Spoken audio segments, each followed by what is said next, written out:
Olá pessoal, participante do Chem Talk. Estou aqui eu, professor Vinícius, de novo aqui com vocês. Já faz bastante tempo que nós, de certo modo, paramos as atividades, demos um pequeno tempo aí, mas nós temos a pretensão de estar retomando essas atividades, estar podendo é, trazer mais um ambiente mais interativo para vocês, novos conteúdos, novos quadros, etc. E pensando nisso, hoje eu decidi trazer aqui meu companheiro de longa data, das participações que vocês conhecem aqui nos nossos vídeos do canal, o professor José Alberto Portela Bonaparte, mais conhecido como Bona no nosso Instituto de Química da UFRJ. É um personagem muito popular e conhecido e querido do nosso instituto. Nesse episódio de hoje, ele vai falar um pouco para nós sobre a sua jornada, o que é que levou ele a participar, né, como professor na UFRJ e continuar até hoje. Então, Bona, primeiramente, nós sabemos que você é engenheiro químico, um bom engenheiro químico, uma pessoa que adora engenharia e química, o que compõe um bom engenheiro químico. E gostaria de saber que você contasse um pouquinho dessa história, né? O que é que te levou a fazer, de fato, engenharia química?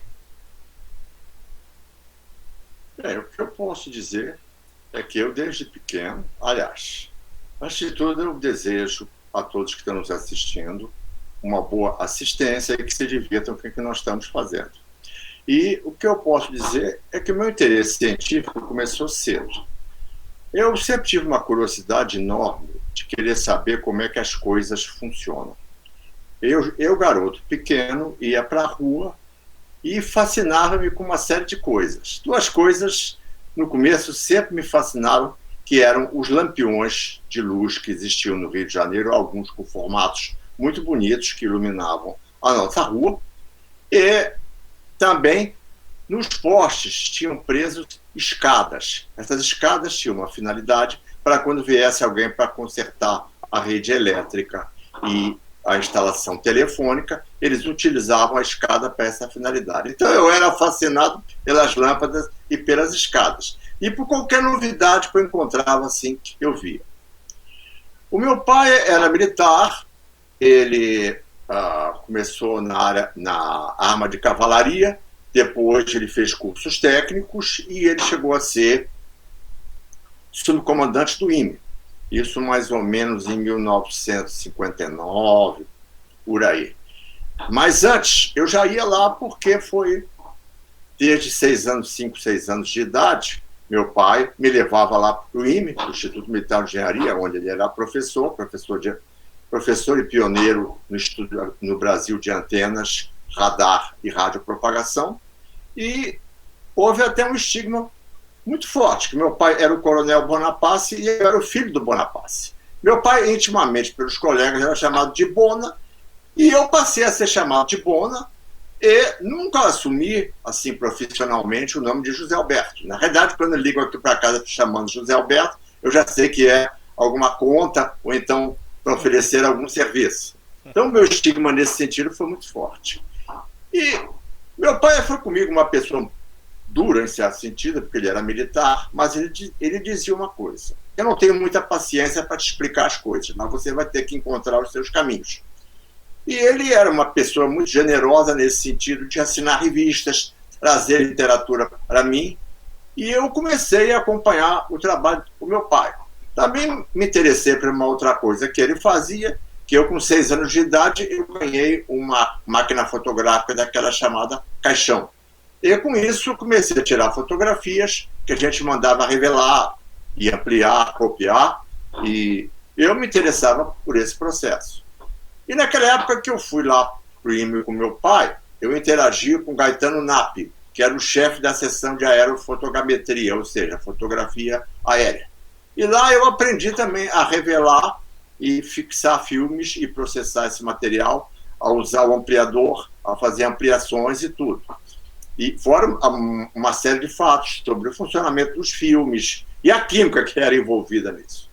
Aprendi com eles a preparar as soluções reveladoras e fixadoras, e aprendi uma outra ideia, que era tirar e pôr outros componentes para modificar o revelador e o fixador.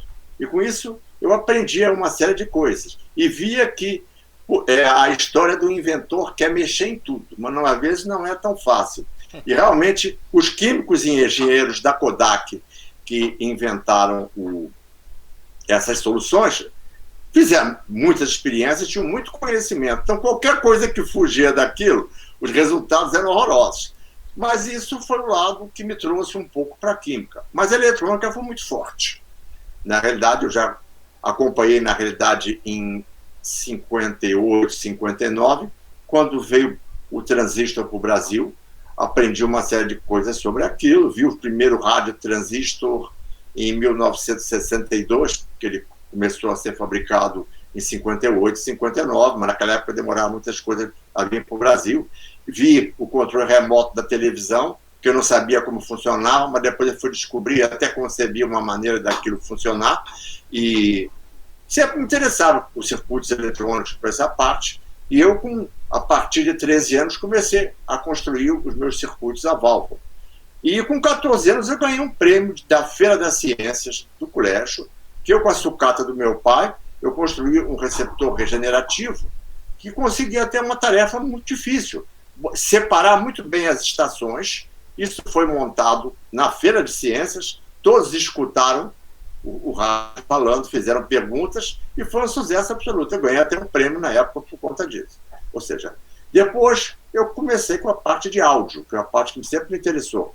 Com 14 anos eu construí o primeiro amplificador a válvula e fui continuando, fiz pré-amplificadores, outros circuitos pequenos, uma série de coisas, e depois fui para o segundo grau. Sempre com a pretensão de estudar eletrônica. E a ideia foi estudar... Você está falando, as pessoas estão pensando que você caiu no curso errado, né? Eu sei, não. Ser engenheiro mas eu um pouco caí no curso errado, na verdade, porque houve uma mudança... Claro, houve uma mudança de destino, na realidade. Então, o que aconteceu? Eu gostava das duas coisas ao mesmo tempo. Também tinha laboratório de química em casa, eu gostava muito de brincar com pólvoras, com solventes, com uma série de coisas, e fazíamos uma série de brincadeiras, às vezes com coisas um pouco mais sérias. Mas na eletrônica... Convenhamos que era uma outra época, né? Era uma outra época, por exemplo, você encontrava tudo para comprar. Ninguém fazer isso hoje, hein, Bono? Você encontrava tudo para comprar, você era amigo do farmacêutico, só para dar uma ideia, a gente mexia com coisas até perigosas. O óxido mercúrico, ele era chamado vulgarmente de pó de Joanes. Ele era um pó amarelo avermelhado e era usado na época em pomadas e preparações para ferimentos na pele e tratamentos dermatológicos. Então o farmacêutico tinha o pó de Joanes. E a gente fazia uma brincadeira. As moedas eram feitas de liga de latão, eram amarelas. E a gente pegava o pó de Joanes e passava na moeda. O que acontecia? O óxido de mercúrio reagia com o metal da moeda e formava-se mercúrio metálico em cima. Então a gente fazia uma mágica de transformar moedas amarelas em moedas brancas. Claro que isso era uma coisa bem perigosa, porque o mercúrio todos sabem que é contaminante, coisa e tal. Hoje você nem compra mais essas coisas na farmácia. Mas eu já fazia isso na época. Bem, eu então fui para o segundo grau e o meu estigma era estudar no ITA, fazer engenharia lá. Tive mais dois colegas que também participavam da turma. Nós três fizemos vestibular para lá. Os dois passaram e eu não passei. Aí o que aconteceu?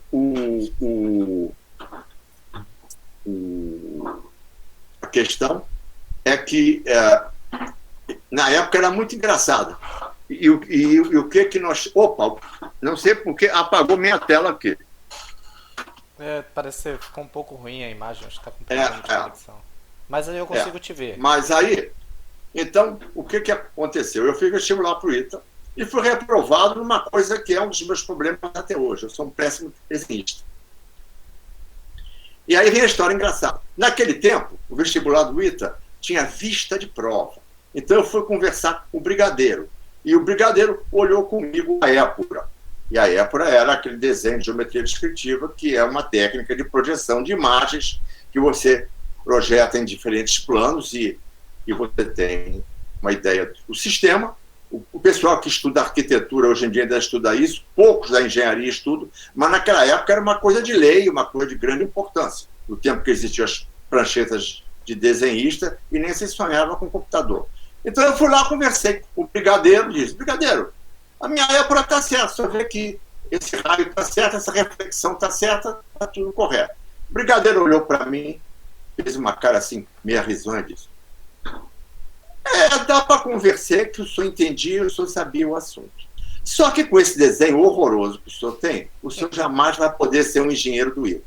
Nossa. Ou seja, ele me deu assim um banho, como se pode dizer. Um banho de água gelada, não fria. Saí de lá, meio triste, coisa e tal. E fui falar com um professor meu de química, o professor Vitor Maurício Nótrica, que faleceu há relativamente pouco tempo, e que na época foi um dos fundadores do curso Miguel Cotto, que era um curso que preparava a medicina. Depois juntou-se com o curso de engenharia, que era o curso Vetor, que eu fui um dos pioneiros nele, e ele chegou para mim e disse: Bona, eu sei que para você é muito difícil, você pode fazer o seu vestibular para o ITA ano que vem de novo, se você quiser. Mas eu vou lhe dar uma dica. Daqui a 10 dias, nós teremos o vestibular na Escola Nacional de Química. Você adora química, você está muito bem preparado, você tem bom conhecimento de química, faz vestibular para lá. E era o quê? 2 dias antes de acabar as matrículas. Fui lá, na Escola de Química, ainda na Praia Vermelha, na época, me inscrevi para o vestibular, e fiz a prova. A prova era ali do lado, no Instituto Benjamin Constant, Instituto dos Cegos. Passei em 3º lugar no vestibular e comecei a cursar engenharia química. Então, o que acontece? A eletrônica até hoje é um estigma na minha vida, não vivo sem ela, construo minhas coisas, faço muito trabalho de eletrônica e comecei a estudar química. E aí é que veio, isso foi em 1965. E nesse ínterim eu me interessei por química geral, química inorgânica. Trabalhei com o professor Fritz Feigl, que era o grande pai da microquímica no departamento da produção mineral, e com o professor Alcides Caldas. E um outro professor que tinha, Ruben Bernstein, preparava soluções e ajudava a montar um laboratório que tinha lá. Ele precisava de alguém que ajudasse. Eu fui ajudá-lo primeiro lavando vidros. Depois eu comecei a preparar soluções. No final de 65, ele disse: a gente pode ver alguma coisa. E o professor de Química Geral e Química Inorgânica, Vicente Gentil, que talvez muitos de vocês conheçam, porque tem o famoso livro de corrosão, e foi um dos pioneiros nesse assunto, começou a querer ter uma ideia de preparar um material didático para a área de corrosão. E com isso, ele me convidou para preparar as aulas práticas, para fazer as demonstrações e tudo. Era muito divertido, porque nós íamos no Instituto Brasileiro de Petróleo, íamos na Petrobras, íamos na Siderúrgica, demos cursos, e naquela época a coisa era muito formal. Então, eu ia de terno também, e colocava um guarda-pó por cima do terno para fazer as demonstrações, já que tanto os alunos como as pessoas que estavam lá eram muito sérias em relação a isso. Bom, já que você tocou nesse assunto de terno, eu queria saber como você era como aluno e se você, notadamente, pode falar um pouco, já tocando no assunto do terno, do professor Zamit, que foi um professor tão importante no nosso departamento de Físico-Química da UFRJ. Olha, na realidade, o professor Zamit foi meu co-orientador de tese de mestrado. Eu fui o primeiro mestre em Físico-Química do departamento, recebi até há tempos uma homenagem por isso. Naquela época, claro, existiam pessoas muito formais, pessoas informais também. Por exemplo, o professor Zamit, ele usava jeans em casa, ele se vestia à vontade em casa, mas ele jamais foi à escola de química ou ao instituto de química sem ser de terno e gravata. Então havia o formalismo muito grande. Isso até quando ele faleceu, que foi em 88, se eu não me engano, 89, aliás, 89, um pouco antes de 89, e era algo muito formal. Nós tínhamos outros professores mais informais, alguns que iam até de bermuda. Depois, novamente, nos anos 70, veio a moda hippie, a moda praia, uma série de coisas, e a formalidade foi cada vez diminuindo mais. Hoje em dia, a gente só vê praticamente de terno, pessoas que trabalham no escritório, especialmente na área de economia e direito, ou então as pessoas usam terno, especialmente para uma cerimônia, como um casamento, ou um falecimento de uma pessoa e tudo. Mas era uma coisa muito engraçada essa questão das pessoas trabalharem. E esse formalismo daqueles professores que lhe davam o privilégio de poder participar de trabalhos maiores, mas você tinha que conquistar isso, ou seja, você tinha que mostrar que era um bom aluno, tinha que mostrar que você era interessado. Ou mesmo, houve muita gente que era pilantra e mau aluno, mas soube cativar o professor, conseguiu fazer iniciação científica, conseguiu estágio e até emprego. Por quê? Porque soube usar a esperteza. Uhum. Mas conta aí, como você era como aluno? Porque você, não sei quantos anos você é professor na UFRJ, né? Isso você provavelmente vai nos dizer, mas já passaram muitos alunos por você, já passaram gerações, e provavelmente todos esses alunos que passaram por você, eles se perguntam, né? Ou se perguntarem em algum momento, como era o professor Bonaparte como aluno? Bem, eu tenho muito dentro de mim um lado de bad boy, ou seja, eu sempre fui um levado, sempre um folgado, uma pessoa que gosta de desafiar fatos. E eu, por exemplo, me interessava muito por certos assuntos, mas ao mesmo tempo eu era meio malandro, ou seja, não é que eu quisesse aproveitar a vida de outras maneiras. Eu tinha uma ideia muito forte de construir instrumentos, de fazer aquelas coisas que eu gostava. Então, por exemplo, só para te dar uma ideia, a parte de eletricidade, onde eu estudei, certas coisas de fisicoquímica, eu fui mau aluno. No entanto, em coisas que eu não gosto tanto, que é mecânica, economia, administração, eu achava aquilo tão enjoado que eu estudava para garantir que eu ia passar as provas. Agora, aquilo que eu realmente gostava, eu queria aprender na marra, como eu tinha aprendido a eletrônica, como eu tinha aprendido fotografia. Então foi um reflexo bastante engraçado. E depois, por exemplo, eu vi que eu tinha que estudar cálculo, eu tinha que me aperfeiçoar numa série de coisas para poder entender e conseguir contemporaneizar isso. Na verdade, eu fiz um curso muito bonito de engenharia química, aprendi bastante, tive excelentes professores, tínhamos uma disciplina de instrumentação e controle, que eu tive a honra de trabalhar com o professor Yehuda Siornai, que construiu o primeiro medidor de pH feito no Brasil. Os eletrodos de vidro eram fabricados por um vidreiro conhecido nosso. Ele e a irmã tinham uma sala lá no Flamengo, onde eles tinham um pequeno laboratório para montar e construir os laboratórios, os equipamentos. E eu comecei a estagiar com ele, e ele sabia que eu gostava de eletrônica, ele me deu uma tarefa. Na época, os equipamentos eram todos valvulados, ou seja, poderia ser estado sólido, mas os transistores de germânio eram muito estáveis, e os circuitos ainda tinham muita estabilidade. Então, os circuitos de alta impedância, os circuitos críticos, tinham sempre um estágio a válvula. E os medidores de pH deles usavam duplos triodos, que era um tipo determinado de válvula. Só que essas válvulas tinham um comportamento muito marginal. Elas estragavam com o tempo, elas não tinham qualidade em si. Então, o professor Yehuda, ele tinha um contato com uma comunidade que comprava equipamentos e válvulas. Nós recebíamos um lote de 50 válvulas, fazíamos um teste e sobravam, então, 12 válvulas, no caso, com qualidade para ser posta no instrumento.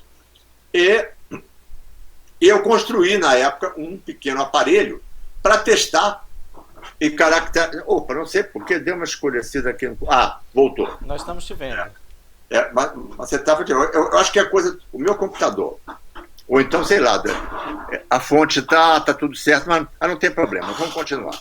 Bem, então eu fiquei responsável por testar essas válvulas. O professor Yehuda ficou fascinado com muitas minhas ideias, e eu tive uma chance de acoplar eletrônica, que eu já gostava, com conceitos de química. Claro que eu fui evoluindo na parte de corrosão, e aí quando eu estava para terminar a engenharia química, eu, embora tenha feito meu curso todo ainda na Praia Vermelha, fundou-se o Instituto de Química. O Instituto de Química tem história, e ele veio na separação da parte de química da parte de tecnologia, ou seja, veio aquela ideia forte que a parte de tecnologia pertencia à escola de química e a parte de química pura e química fundamental pertencia ao Instituto. Então, para a química pura e fundamental, juntou-se no Instituto de Química as disciplinas de química inorgânica, química orgânica, a fisicoquímica. Obviamente, na época, a escola de química tinha os professores dela de cálculo e física. Depois veio a tal lei de diretrizes e bases, que deu o poder de separar, que o cálculo seria dado pelo Instituto de Matemática, a física dada pelo Instituto de Física. E nós, até hoje, somos responsáveis pelo ciclo básico do engenheiro químico, ou seja, do aluno da escola de química. Então ele faz cálculo no Instituto de Matemática, faz física no Instituto de Física, faz as químicas básicas todas conosco. Análise qualitativa, análise quantitativa, química geral, química orgânica e fisicoquímica, e química inorgânica também, claro. E eu participava disso como monitor na época. Eu fui monitor de química geral da Praia Vermelha, e junho de 1968 foi a primeira vez que eu vim ao Fundão. Você vai perguntar, o que você foi fazer no Fundão? Eu fui fazer um curso de Fortran, um computador novo que tinha lá, que era o IBM 1130. Na realidade, quem nos levou foi Sérgio Campos Trindade, um colega mais velho, que era monitor da disciplina de instrumentação e controle. E ele teve o insight muito importante de nos levar para aprender aquela linguagem de programação Fortran. E eu fui, passei um mês lá e gostei muito. Nessa época também aconteceu uma coisa interessante. Houve a necessidade de começar a ver a migração da escola da Praia Vermelha para o Fundão. E a parte fundamental juntou a antiga Faculdade de Filosofia, o antigo Escola de Engenharia, que tinha, obviamente, a disciplina de Química para diferentes engenheiros. A Escola de Engenharia cedeu para a gente, dentro do bloco A, que era dela, e ainda pertence ao CT, uma área para ser instalado a Física e a Química para a Escola de Engenharia. Depois, essa Física e essa Química começaram a atender outras unidades e se transformaram nos institutos que nós conhecemos, que são o Instituto de Física e o Instituto de Química. Nesse ponto, então, eu comecei a ajudar como monitor. Só que eu já estava na Praia Vermelha. E o professor Moacir Cinelli chegou para mim e disse: Bona, nós vamos ter que começar a Química lá no Fundão. Você não quer ser nosso monitor? Eu falei, é muito longe, coisa e tal. Mas nós vamos fazer de uma maneira. Lá a situação é muito difícil. Isso, inclusive, eu gosto de contar bastante, porque nós hoje em dia reclamamos de dificuldades, mas as dificuldades na época também eram enormes, talvez maiores. Então, o que o professor Cinelli me propôs? Eu tenho uma Kombi, nós vamos na Praia Vermelha montar 20 conjuntos de aula prática toda semana, porque nós temos que dar 12 aulas práticas, e traremos na minha Kombi os 20 conjuntos para nós darmos aula. Eu tenho outras atividades, não posso lhe pegar, mas você vai encontrar comigo na Leopoldina, eu irei de Kombi, você pegará a Kombi comigo para o Fundão, e na volta eu te deixo de novo a Leopoldina para você pegar a condução para casa. Claro que eu topei, porque eu gostava muito do professor Cinelli. Fiquei meio traumatizado com aquela distância de viagem, mas nós fomos os pioneiros dando aquelas aulas práticas para os 20 alunos na turma, e trocávamos a cada semana, e com isso o curso lá começou. Eu me Bona, formei em engenharia. mas assim, a- quando é que você começou de fato como professor? Atualmente, quantos anos você tem como professor lá no FRJ? E se você puder fazer um resumo aí do que foi essa sua vida como professor no FRJ, né? Porque para os que estão ouvindo e ainda não sabem, o professor Bona ele ainda faz parte do nosso departamento de Físico-Química. É um personagem atuante e histórico, né? Hoje falar da Físico-Química, falarmos no estudo de Química sem mencionar o professor Bonaparte é algo impensável, diria eu. E olha que eu só faço parte disso há quase 2 anos, né? Ainda não estamos em 2 anos. Certo. Bem, eu gosto muito de concatenar ideias em si, e nós estávamos no ponto que eu estava dando aula prática lá no fundão. Eu me formei no final de 1969. Claro que eu já me virava antes, porque eu conheci um professor que dava aula em nível médio, e ele me convidou para dar aula no Colégio Stella Maris, e arranjou um outro colégio também para eu dar aula. Na época, não era tão categorizado assim como hoje em dia em termos de atribuição, então muitos engenheiros, muitas pessoas com formação já davam aula em colégio. E eu dei tanto física como química nessas condições, preparava a gente também para o vestibular e uma série de coisas. Isso paralelamente a estar estudando e tendo essa monitoria. Conclusão, eu me formei em engenharia química em 69, tive até uma chance de ideia de fazer concurso para a Petrobras, comecei até a namorar uma firma que fazia inspeção de óleos de navios, cheguei lá ver, que queriam que eu fizesse análise de óleos e tudo. Mas eu gostava muito daquele lado educacional. Aí aconteceu o detalhe de eles estarem precisando de professores para funcionar no fundão. Nem todo mundo queria ir para o fundão, houve uma série de cisões na época, pessoas que foram para outras áreas, pessoas que mudaram carreira por consequência disso, não queriam fazer essa tumultuada possibilidade de mudar. E na época a pessoa era indicada para entrar para a universidade. Claro que para um contrato CLT, esse contrato era renovado, não havia nenhuma tendência a entrar no ensino, na carreira de funcionário público. E o que aconteceu? O professor Vicente Gentil, março de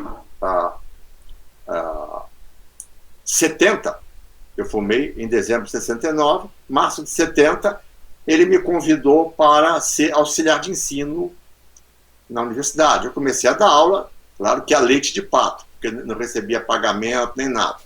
Aí pouco depois... Gostei da sua expressão. Isso é da minha época. Bem, vamos continuar. Então, o que aconteceu? Eu entrei como um contratado substituto, em 20 horas e tal, e a partir de junho, eu fui oficialmente contratado pelo FRJ como auxiliar de ensino. Comecei minha carreira. 2 anos depois, eu fiz concurso para assistente. Mas aí passou tempos, porque eu fui para mestrado, mas ia trabalhar primeiro com o professor Ricardo Bica na parte de espectroscopia de infravermelho, que eu fui, na realidade, o primeiro mestre dele, que tinha vindo do Canadá, onde ele havia feito o doutorado. Ele trabalhava com o professor Cláudio Costa Neto e estudava a tilcetona de Mischler, que foi uma ideia que veio do professor Cláudio Costa Neto, que tinha trabalhado com um professor também que eu trabalhei, que era o professor Fritz Feigl. Então, a tilcetona de Mischler é um reagente interessante para uma série de identificações qualitativas e quantitativas, e ele deu como ideia ao Ricardo Bica trabalhar com isso espectroscopicamente, e veio trazendo isso para mim. Eu comecei a fazer essas histórias todas. Aí veio um divisor muito engraçado na minha vida. Eu já estava tocando um primeiro trabalho em espectroscopia de infravermelha, e houve um projeto que instalou no Instituto de Química um difratômetro de raio-x. E veio o professor Stan Sampson, da Califórnia, que havia trabalhado com o Linus Pauling, e, consequentemente, era uma pessoa especialista na técnica de raio-x em si, mas ele não era um eletrônico. Só que esse equipamento teve um problema infeliz, que até refletiu na vida dele de ser relativamente cedo alienado. Ele ficou 1 ano e meio encalhado na alfândega do Galeão. Já viu que em condições adversas, umidade, temperatura, tudo contra. Conclusão, o equipamento veio, começou a funcionar, mas dando 1000 problemas estranhos. E chamaram alguns eletrônicos, pagaram algum dinheiro e ninguém resolvia. E um dia chegaram para mim e disseram: Bona, você que gosta de eletrônica, vamos apresentar o professor Sampson para você. Você não quer ajudar ele para vocês botarem essa máquina para funcionar? Que ele já está 1 mês aqui conosco, está custando muito dinheiro o CNPq, os projetos e tal. A gente tem que dar uma solução para isso. Eu perguntei: tem esquema, tem manuais, tem informação, tem catálogos? Expliquem. Claro.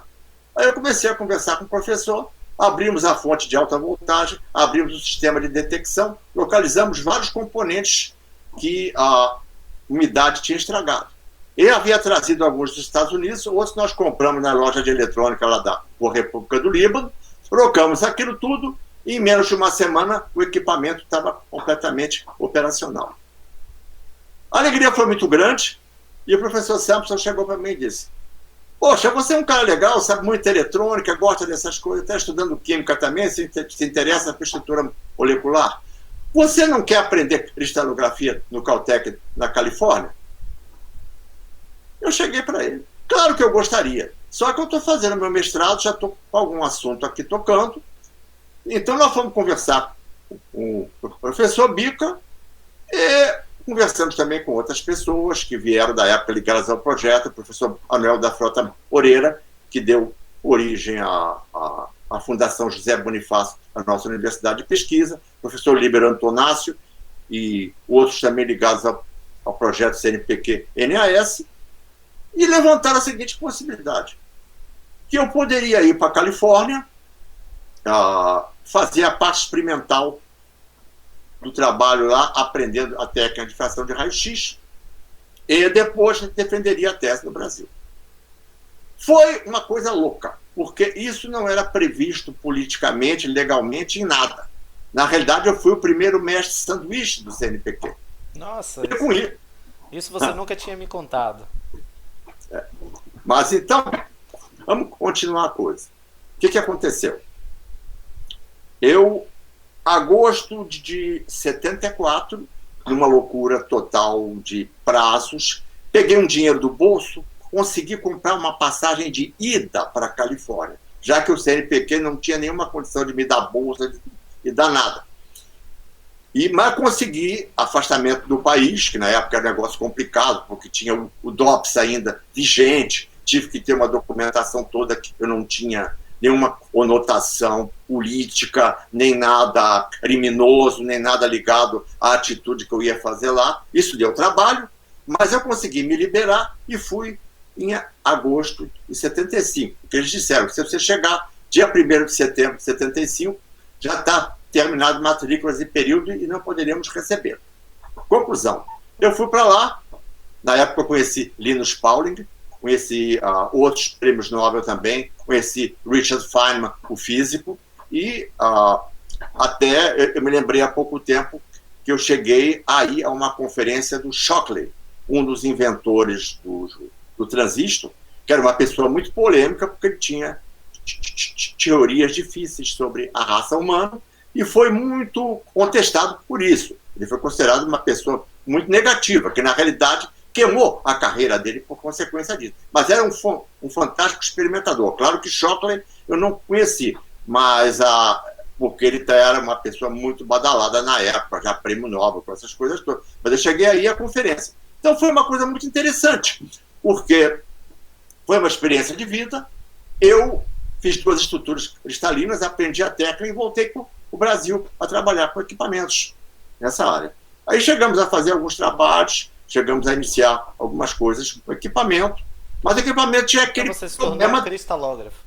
E eu me tornei, no caso, então, um cristalógrafo, aquele que resolve estruturas moleculares a partir da difração de raio-x. Esse trabalho é feito e era feito na época, ainda é feito até hoje com grande valor e exatidão, em monocristais, que são aqueles cristais que têm um motivo cristalográfico numa pedra única que se repete segundo 3 dimensões. Já nós temos outros materiais que você pode fazer difração de raio-x, por exemplo, pós-cristalinos. Aí a teoria, a análise, os aspectos são completamente diferentes. Mas aí eu fiquei nessa linha, continuei dando aulas de química geral e inorgânica, e a minha carreira foi indo com aulas, publicações, trabalhei em questões ligadas à origem da vida, isso apoiando um grupo do professor Adalberto Vieira, que atualmente é o diretor do Senabio e é o diretor lá do Laboratório de Química ligado à biologia, da biofísica no CCS, e com isso ele tinha uns projetos sobre estudar minerais à base de pirita como um suporte para moléculas, especificamente aminoácidos, que dariam a origem da vida. Isso veio por um pesquisador alemão chamado Westerhauser, que ele usava o quê? A carcaça do mineral para que moléculas se grudassem e houvesse evolução. O que eu fiz na época do trabalho de todas essas publicações foi dar o suporte cristalográfico para toda essa caracterização. Nós medimos difratogramas da pirita pura, da pirita que tinha absorvido outras substâncias, caracterizamos a molécula desse tipo. Rietveld ainda não tinha escrito o método de sobreposição que hoje em dia é famoso nessa área, mas nós pudemos fazer o que era possível. E a evolução aconteceu aí em cima disso, anos 70, anos 80, anos 90. Em 99, segundo semestre de 99, foi o segundo período, aliás, quer dizer, o último período que eu dei aula no Estudo de Química, como professor. Na época, eu fui um daqueles funcionários públicos antigos. Eu tive anuênios, tive licença de férias. As pessoas devem estar confusas, né? Eu estou falando que você faz parte da Fisicoquímica, você está falando que em 99 foi seu último ano como professor, você está deixando as pessoas confusas. Não, está deixando confuso, mas a Fisicoquímica viveu na minha vida ao mesmo tempo. Por quê? O professor Zamit era um grande amigo meu. Até o professor Roberto Petersen, que faleceu há pouco tempo, ele, na época, estava começando a carreira, ele foi meu professor de Fisicoquímica experimental. Eu gostava muito do professor Horácio Macedo também, embora não, que foi nosso reitor, uma pessoa bastante conhecida, um grande tradutor de livros, um grande professor de régua de cálculo, que na época era a ferramenta que nós usávamos para fazer cálculo, já que calculadoras eletrônicas não existiam, só aqueles computadores enormes. E com isso, obviamente, eu tinha um grande contato, porque o Instituto era pequeno, a escola também é pequena. Depois é que os cursos aumentaram, a quantidade de alunos aumentaram e vieram pessoas de vários grupos, a bioquímica, que veio da escola de química, a bioquímica que veio da antiga faculdade de filosofia. Lá para a gente mesmo, na fisicoquímica, teve o grupo do professor João Cristóvão Cardoso. Houve uma série de contrastes sobre a atividade das pessoas, mas eu mantinha grandes contatos com a fisicoquímica e sempre me dei muito bem por lá. Então o que você quer dizer que em 99 você o quê? Se aposentou? Eu me aposentei, eu vou te contar por quê. Porque eu vi que muitas coisas na minha carreira tinham estagnado. Talvez por minha culpa. Ou seja, eu sou uma pessoa que eu odeio participar de reuniões de departamento. Eu odeio participar de colegiados. Eu jamais seria diretor de uma instituição. Nunca fui chefe de departamento. É claro que eu também tenho errado um pouco por esse lado. Eu sou um pouco aquele bicho teimoso que eu era quando eu ia para o Instituto Militar de Engenharia brincar. Então eu posso dizer para mim que a minha carreira na universidade foi uma grande curtição. Por exemplo, no meu começo, o professor Vicente Gentil me pedia que fizesse muita coisa por ele. Mas quando eu completei 5 anos, ele me deu, como ele disse, eu vou lhe dar a sua carta de alforria. Você, da agora em diante, vai ser dono do seu nariz, vai fazer o seu mestrado, vai fazer o que você quer. E nesse ínterim, eu fui fazendo uma série de coisas, fui interagindo com vários grupos, mas, como eu quero dizer, a fisicoquímica continuava ali. Conclusão. Eu me aposentei e fiquei algum tempo andando lá pela inorgânica, porque eu me dava bem com aquele pessoal todo. E, nesse caso, o que acontecia é que havia espaço no Instituto para a gente se localizar e poder ficar. Só que, nessa brincadeira, eu fiquei uns 8 anos, mais ou menos, ainda aposentado, andando pela inorgânica, andava pela fisicoquímica. No Instituto eu fazia coisas que eu sempre adorei Então, e o adoro. Instituto, na verdade, você se aposentou, mas o seu local de lazer virou um instituto, então. Então você ia Claro, passear claro. por lá. É Era a lógico. sua desculpa, né? Era a sua Mas, desculpa. mas aí eu ia para os laboratórios, montava coisas, fazia o que eu sempre adorava, vivia na oficina de vidreiro, na oficina eletrônica, na oficina mecânica, construía coisas, montava aulas práticas, fazia uma série de coisas em si. Só que no Departamento de Química Geral começaram a vir muitos professores. E depois de 8 anos aposentado, eles me chamaram: Bona, nós vamos precisar do teu espaço. Porque nós estamos com professores novos, estou começando carreira, você já teve chances enormes aqui de usar o nosso departamento e nós vamos pedir que você libere o espaço. Inclusive, eles fizeram uma atitude muito bonita comigo, todo mundo gostava de mim, me deram uma placa de prata em homenagem por isso e tal.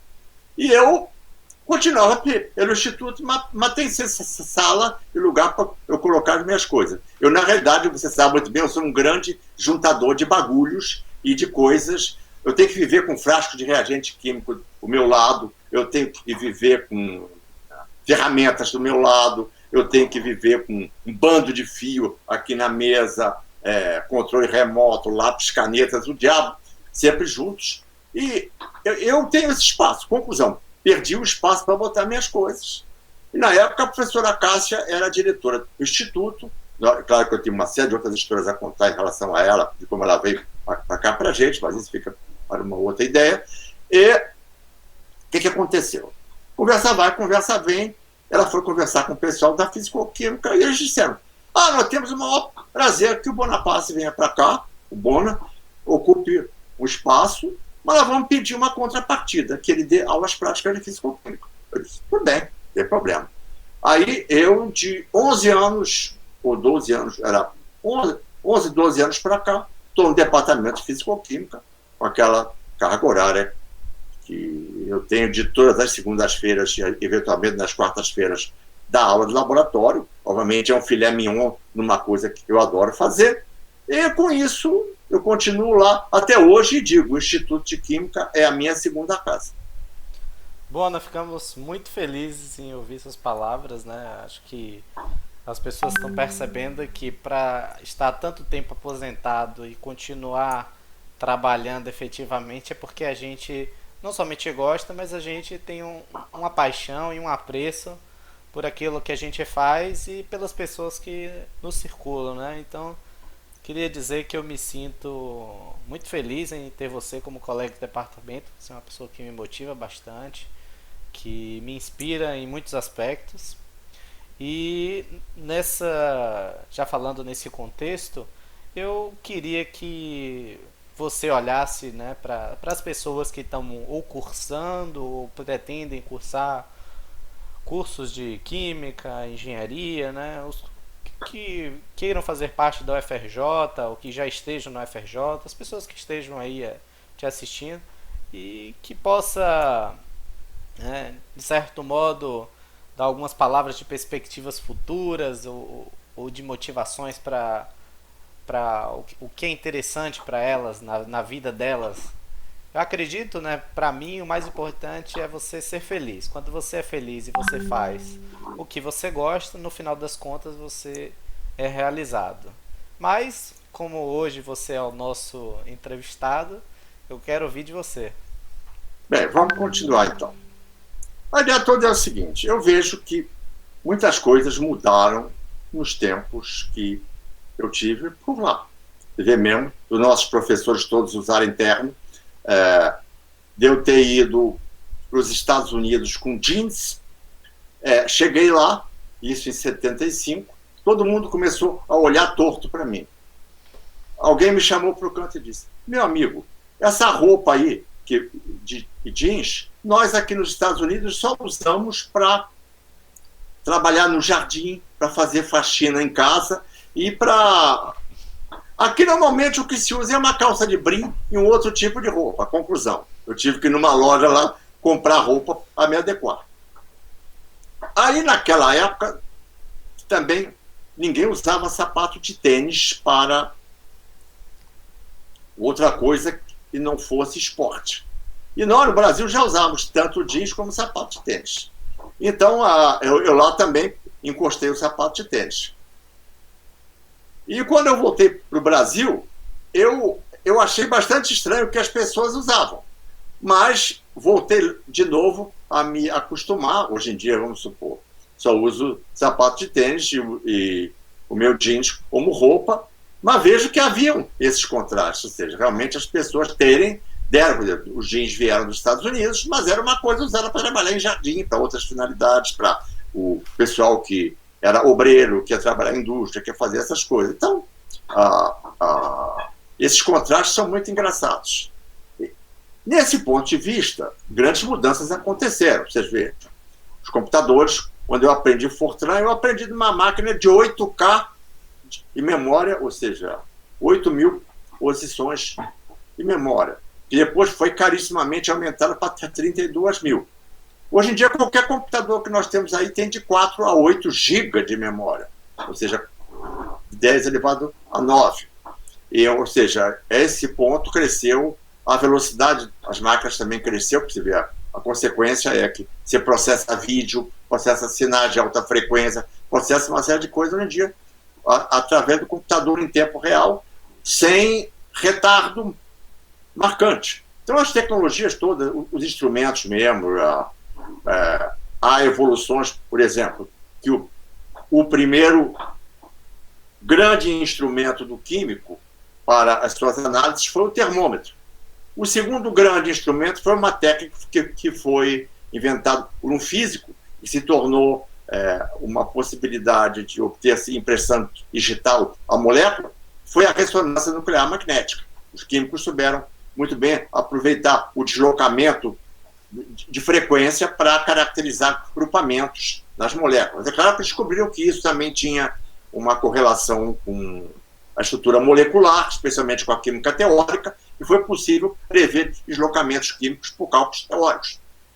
E muitas coisas. Então, essa talvez tenha sido a segunda fase. E a terceira fase é a que nós vivemos atualmente, que veio pela cromatografia com acoplamento a detetores especializados e a computadores. Então, por exemplo, o GCMS, que é o acoplamento de cromatografia de gás, espectrometria de massas, você faz a injeção de padrões, faz uma calibração e você faz uma análise qualitativa e quantitativa, que, por exemplo, lá no Instituto de Química, nós temos o Ladetec, várias máquinas dessas que fazem prestação de serviço.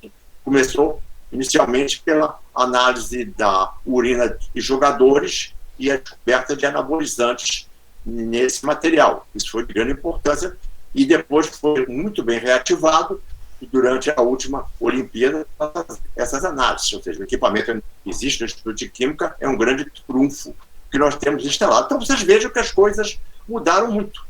E uma série de perfis estão mudando, que até me chocam, e chocam também professores mais antigos. Por exemplo, antigamente um engenheiro, um professor, ele tinha que ter uma proficiência muito grande de matemática e mostrar essa proficiência a todo tempo. Nós ainda temos um pouco de orgulho de um quadro negro, deduzir uma série de equações matemáticas, de ficar mostrando ali aquela destreza de derivar, de integrar, de tudo. Isso é uma coisa desgastante, é uma coisa que existe um certo tirocínio, uma certa dedicação, não só o interesse. Para mim, eu era ruim em matemática, mas o interesse veio por um motivo. Chegou um ponto que eu via que eu não podia tocar os meus experimentos se eu não fizesse determinados cálculos. Então eu fui estudar cálculo e física e realmente só nas disciplinas de mestrado eu adquiri amadurecimento para poder usar essas ferramentas e entender a importância que elas tinham. Ou seja, no curso de graduação eu era aquele moleque que queria consertar equipamento de som, que fazia uma série de outras coisas, era um mau menino em uma série de sentidos e tudo, e com isso, só quando eu adquiri uma certa vivência que isso se tornou. Claro que, em relação a isso, a gente vê, por exemplo, conceitos de termodinâmica, que envolvem o uso de entropia, de entalpia, funções de estado, cálculo infinitesimal aplicado para determinação de quantidades, exigem um formalismo, um estudo de matemática marcante para uma compreensão plena. E nós sabemos que o estudo de cálculo e física é muito difícil. Eu não citarei as razões, que existem várias, para muitos estudantes que nós temos. Mas essa questão do sujeito ser um expert nisso, até que ponto ainda vale ou não vale? Para muitos estudos, sim. Mas para outros, a observação de fatos, o trabalho em si, experimental, o conhecimento, por exemplo, de expansões que a química pode ter, se torna importante. Então, por exemplo, é uma pergunta muito difícil até para mim. O que um químico realmente hoje em dia tem que estudar? Ou para ser um químico, ou para ser um engenheiro químico. Então, se acontecem fatos, o fulano não conhece tal equipamento, o fulano não fez isso, o ciclano não tem aquilo. No entanto, uma série de outras possibilidades estão se abrindo, que eu mesmo não conheço. Eu digo, às vezes o cara fala coisa da área de biologia, da área de bioquímica, de uma série de outras coisas, de uma série de técnicas. O pessoal que trabalha com estatística, com controle de qualidade. Eu chego para mim e pergunto, Bono, o que você acha disso? Eu digo, não sei. É a coisa que eu tenho mais orgulho de dizer. Quando eu domino uma coisa, eu digo, vou profundamente. Mas quando eu não domino, é muito bonito eu dizer, eu não sei. Então, muitas coisas em relação ao futuro dos jovens, eu vou ser sincero, eu não sei como vai ser. Especialmente com essa época de pandemia que nós estamos vivendo, com muitas situações em relação à política no Brasil, à política internacional, a questão de países estarem em ascendência, em descendência, de muitos fatos terem acontecido. O que realmente vai acontecer na vida de vocês é uma coisa que vocês não sabem, é aberto. Você vê, para mim foi aberto, era uma pessoa que ia começar a fazer eletrônica, fiz engenharia química, fui parar na corrosão, depois fui para a cristalografia, depois mexi algumas coisas com a origem da vida, dei aulas de química geral, fui para a fisicoquímica e hoje em dia tenho chance de levar programas ligados à química orgânica, à fisicoquímica, à cristalografia, com vários professores e alunos, mestrandos, doutorandos e pós-doutorandos que nós temos no nosso instituto. Nós temos a possibilidade de um difratômetro de raio-x que está instalado no CCS, que poderemos coletar dados. Temos outros professores que trabalham com química teórica, que têm ideia de complementar em relação a isso. E eu, enquanto estiver aqui, a minha saúde, com a minha possibilidade, continuarei a ser o Bono do Instituto de Química. Então, se eu tiver se eu estou entendendo bem o que você está querendo passar com essa mensagem, de certo modo, abracem as oportunidades, embora existam tantas incertezas. Então, o que aparecer, se esforce e a vida te levará a um caminho. Não é isso que você quer dizer? É lógico, eu acho que a coisa é por aí. Então é aquela história. Nunca se menospreze porque você encontrou uma dificuldade. Por exemplo, você tem dificuldade em cálculo, em física, em vários aspectos, algumas disciplinas, como entender algumas coisas de química analítica, como entender a parte de teoria da matéria, não ter dificuldades para algumas ideias ligadas à mecânica quântica e a certas aplicações de cinética química, que é bastante complicado, a parte de catálise também, e até mesmo assuntos como teoria cinética, os gases, coloides, isso tudo, muitas vezes exige um formalismo matemático, exige uma série de abstrações ligadas a isso. Mas é aquilo. Simplesmente o mundo, você é como uma lâmpada. Você está apagado. De repente, aparece alguma coisa na sua frente que a lâmpada começa a brilhar. Então, se isso acontecer, agarre essa oportunidade, porque ela vai ser a sua chance de vida. Bona, para a gente finalizar, que nós já estamos nos aproximando de 1 hora, conta aí um pouquinho para o pessoal que está aí acessando o ChemTalk, o que é que quais são, né? Vou te dar aí uns 3 minutos para a gente não se delongar muito. Quais são os seus desejos e suas vontades para isso? Eu sei que essa iniciativa é algo que faz seus olhos brilharem, que muitas das vezes você queria fazer muito mais e eu acabei não não conseguindo acompanhá-lo em muitos aspectos por outras coisas, principalmente ligadas ao laboratório de pesquisa, coisas que eu acabei me metendo na universidade, mas acredito que o mais importante é a gente sempre perseverar nas coisas. Mas eu quero ouvir isso de você. O que é, o que é que você, né, tem a dizer para essas pessoas que estão aí te assistindo, para que elas continuem te assistindo e que te motive ou motive-as a trazer novos conteúdos? O que eu posso dizer é que há grandes desafios, tá certo? A ciência está desenvolvendo muito, a tecnologia está desenvolvendo muito, mas ainda existem muitas e muitas coisas em que há muitas coisas por serem feitas. Por exemplo, na parte de novos materiais, na parte dos elementos químicos, por exemplo, nós temos elementos químicos como o lítio, que é essencial para o funcionamento das baterias dos nossos telefones celulares. Nós temos elementos químicos como o índio, que o óxido de índio ele é um semicondutor. Então, essa tela tátil que você passa o dedo em cima do seu celular é um filme de óxido de índio para realizar isso. No entanto, lítio e índio são elementos que existem em pouca quantidade na Terra.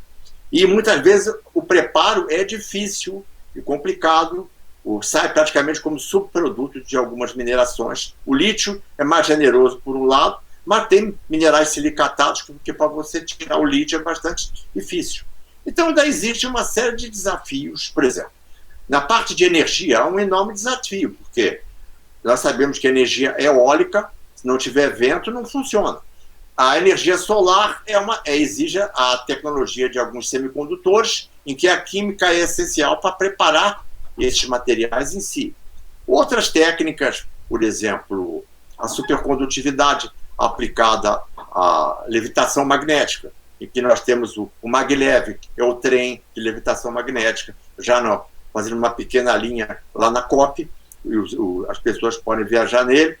E todas essas tecnologias envolvem uma série de dificuldades, uma série de necessidades. E há fatos que estão sempre se renovando, você vê. Os ímãs de neodímio que surgiram, o fenômeno, a supercondutividade a temperatura de 77 Kelvin, e outros fatos que vão acontecendo. É claro que alguns fatos deveriam acontecer, mas não aconteceram.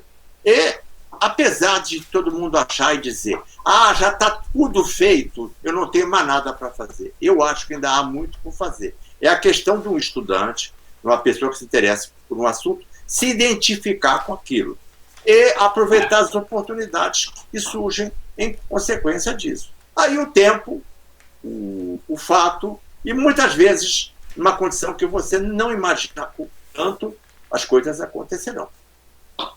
Tá ótimo, Bona. Eu te agradeço muito por essa participação.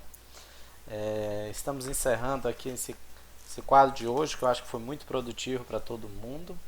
E em breve traremos novas atividades aqui para o nosso canal. Um abraço, Bona, e muito obrigado, em nome de todo mundo. Um grande abraço para você todos, nessa época que nós estamos vivendo. Saúde para todos, e para todos em todos os níveis, sucesso e alegria naquilo no que estão fazendo. Sejam felizes. Até mais. Tchau, tchau. Até mais.